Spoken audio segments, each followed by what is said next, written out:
Les allergies alimentaires sont un défi, un casse-tête, voire une source d'angoisse pour les établissements scolaires, pour les parents et pour vous, les intervenants. Elles doivent être prises au sérieux car les réactions allergiques peuvent entraîner de graves conséquences.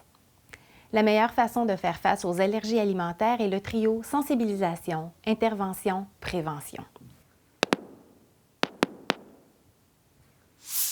Une allergie alimentaire est une sensibilité excessive du système immunitaire aux protéines d'un aliment.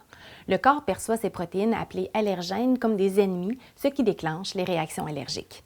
Les 10 allergènes les plus courants au Canada sont l'arachide, les noix, le blé, les graines de sésame, le lait, les œufs, les poissons, crustacés et mollusques, la moutarde, le soya et les sulfites. D'autres aliments peuvent aussi déclencher des réactions allergiques graves, de même que les piqûres d'insectes, les médicaments et le latex.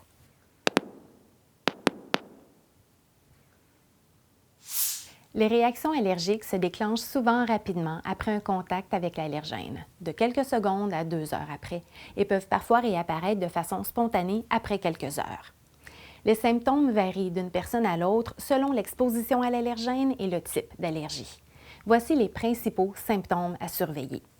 Rougeur et picotement autour de la bouche, sur les lèvres ou sur la langue, enflure des yeux, des lèvres, de la langue ou du visage, larmoiement, crampes d'estomac, vomissements ou diarrhée, et changement de la voix, serrement de la gorge et respiration difficile.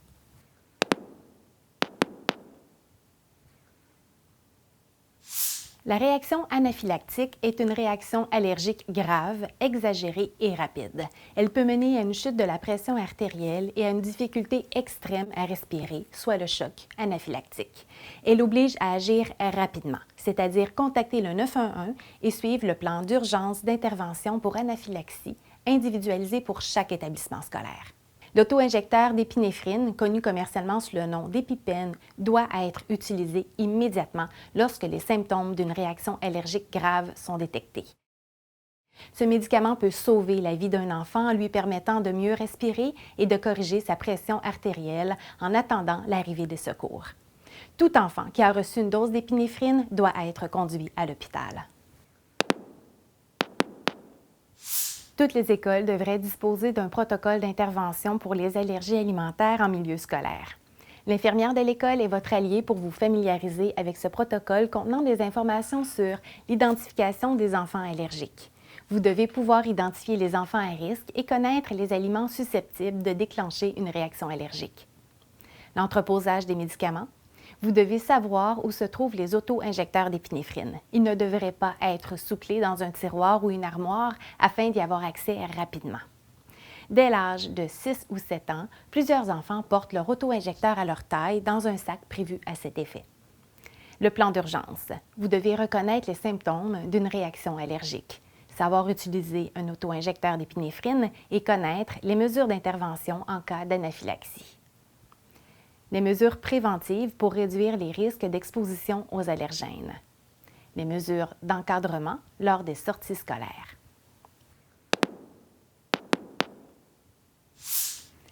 Pour prévenir des allergies, voici une liste des actions préventives. Interdire le partage de nourriture entre les élèves. Surveiller la contamination croisée, donc laver ses mains avant d'ouvrir les emballages, le plat ou le contenant thermos de l'enfant allergique. Faire chauffer seul son plat, puisque le transfert d'une particule provenant d'un autre plat suffit à déclencher une réaction allergique. Utiliser un ustensile propre pour brasser le plat qui sort du four à micro-ondes. Troisièmement, assurer une bonne hygiène en demandant à tous les enfants de se laver les mains avant et après le repas et de bien laver la surface où ils ont mangé. Éviter de demander à l'enfant allergique de ramasser les déchets de table des autres et de laver les tables. Lire attentivement les listes d'ingrédients d'un aliment avant de l'offrir à l'enfant allergique. Dans le doute, contactez les parents pour avoir leur approbation. Lors d'occasions spéciales, favorisez les activités plutôt que la nourriture. L'enfant allergique ne devrait pas manger isolé des autres. Rassurez les parents en précisant que vous veillerez à ce qu'il ne soit pas entouré d'allergènes via ses voisins immédiats. Certaines commissions scolaires interdisent les arachides et les noix. Selon la direction de chaque école, d'autres aliments sont aussi bannis en raison d'allergies.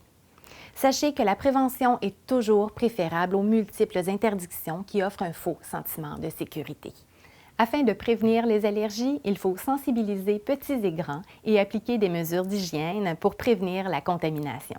Par exemple, si les arachides et les noix sont bannis de l'école, les enfants qui n'ont pas d'allergie peuvent tout de même manger des aliments qui portent la mention « peut contenir des arachides ou des noix ». Les enfants allergiques aux arachides ou aux noix doivent toutefois s'en abstenir.